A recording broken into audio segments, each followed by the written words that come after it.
What's up for April? Jupiter, Mars, the Lyrid meteor shower, and 2016's best view of Mercury. Hello and welcome. I'm Jane Houston Jones from NASA's Jet Propulsion Laboratory in Pasadena, California.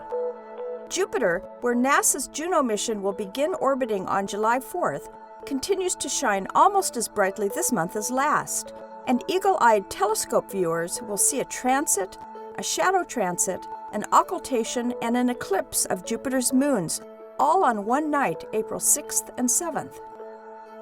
Io transits first, crossing the planet beginning at 9:52 Eastern Daylight Time. Its shadow can be seen less than an hour later. Next, Jupiter occults or eclipses Europa, as Europa slips behind the giant planet at 10:48 Eastern Daylight Time. At 3 a.m., Europa reappears from its eclipse, dramatically leaving the shadow of Jupiter. Ganymede transits the planet beginning at 1:01 Eastern Daylight Time, April 7th. Check out the other planets in April, too.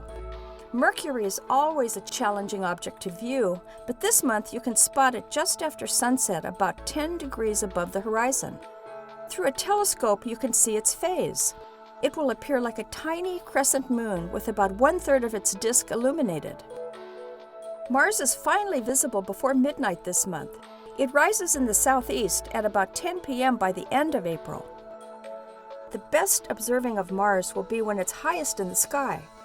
This means a few hours before dawn. Its brightness and apparent size increase dramatically this month. By month's end, Mars appears nearly twice as bright as at the beginning of the month. About mid-month, you'll see Mars near its rival in the sky, the similar-colored red supergiant star Antares. The name Antares means equal to or rival of Mars. Earth moves almost twice as fast as Mars does, so it often passes Mars in their race around the Sun. This causes retrograde motion, an illusion we see from our viewpoint on Earth.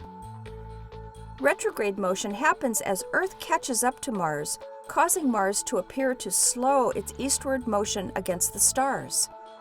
After a few days, when Earth has overtaken Mars, Mars seems to move westward. Eventually, Earth moves far enough around in its orbit that Mars appears to be moving eastward again. April features one meteor shower, the Lyrids. This year, the Lyrids are marred by the full moon. The best time to view will be just before dawn on April 23rd, when the constellation Lyra is overhead and the moon will be near to setting. You can find out about NASA's Journey to Mars missions at www.mars.nasa.gov. And you can learn about all of NASA's missions, including Juno, at www.nasa.gov. That's all for this month. I'm Jane Houston Jones.